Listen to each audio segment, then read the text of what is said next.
Stop looking for cracks in your new house. The thing that's actually going to bankrupt you is silently humming in your basement. If I walked into a house I was about to buy, the first thing that I would do wouldn't even make sense to most people. First thing I would do is go down to the basement or into the garage and look at the furnace. After that, I would take out my phone, take a picture of the data plate. I know that's weird, but hear me out. That little metal sticker tells me more about what I'm buying than the home inspection itself. Most people treat their HVAC system as if it comes with the house, kind of like their drywall. But here's the thing, your heating and cooling system is one of the most expensive mechanical components inside of your house.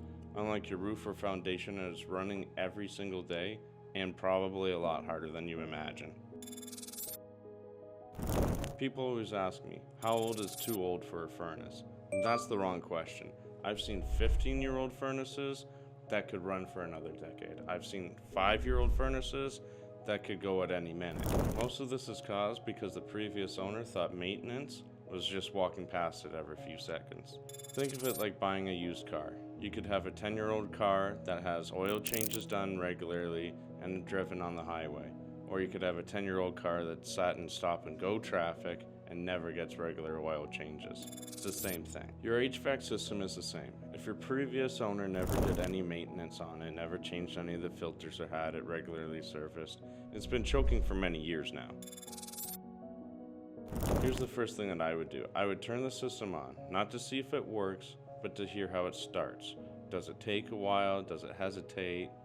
Does it tick? Does it buzz? Does it make a groaning noise? Those sounds tell me a lot about the ignition system, the blower motor, and the capacitator. Healthy HVAC systems should turn on smoothly and operate comfortably. It's telling you that it's struggling and might be time to get a maintenance check or get a new system. Here's the part that costs people the most amount of money. You could have a great furnace and heating system, that's awesome, but if your ductwork is no good, then nothing's ever going to run properly, and you're just throwing money down the drain. I've been in homes where 30% of the air conditioning doesn't even reach the living space.